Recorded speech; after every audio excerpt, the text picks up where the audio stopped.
ലോകത്തിലെ ഏറ്റവും ഉയരം കൂടിയ ആർച്ച് ബ്രിഡ്ജായ കശ്മീരിലെ ചെനാബ് പാലം പ്രധാനമന്ത്രി നരേന്ദ്രമോദി ഉദ്ഘാടനം ചെയ്തു.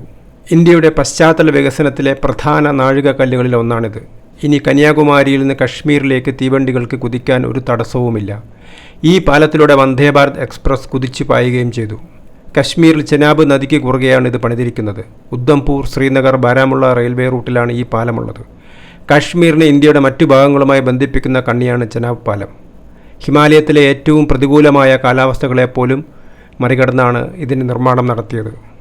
ഈഫൽ ടവറിനേക്കാൾ ഉയരമുള്ള ഈ പാലം ജലനിരപ്പിൽ നിന്ന് 359 മീറ്റർ ഉയരത്തിലാണ്. ഭൂകമ്പത്തെയും 260 കിലോമീറ്റർ വേഗതയിലുള്ള കാറ്റിനെ പോലും ഇതിന് അതിജീവിക്കാൻ പറ്റും. 1486 കോടി രൂപ ചെലവിലാണ് ഇത് നിർമ്മിച്ചിരിക്കുന്നത്.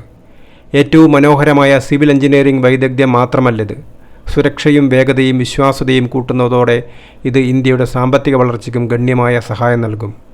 1.3 കിലോമീറ്റർ നീളമാണ് ഇതിനുള്ളത്. ജിയോളജിക്കൽ സർവേ ഓഫ് ഇന്ത്യയും DRDOയും IITകളും സംയുക്തമായാണ് ഈ പാലത്തിൻ്റെ പദ്ധതി വികസിപ്പിച്ചെടുത്തത്. കശ്മീരിലെ കത്രയിൽ നിന്ന് ശ്രീനഗറിലേക്കുള്ള യാത്രയിൽ 3 മണിക്കൂർ ഇതുവഴി ലാഭിക്കാം. ഈ പാലമുണ്ടാക്കാനുള്ള സാധനങ്ങൾ കൊണ്ടുവരാനും മറ്റുമായി 26 കിലോമീറ്റർ റോഡും 400 മീറ്റർ ടണലും തുരക്കേണ്ടി വന്നു. 800ഓളം എഞ്ചിനീയർമാരും ആയിരക്കണക്കിന് തൊഴിലാളികളും 5 വർഷത്തോളം നിരന്തരം അവധി പോലും എടുക്കാതെയാണ് ഈ പാലത്തിന് നിർമ്മാണം നടത്തിയത്.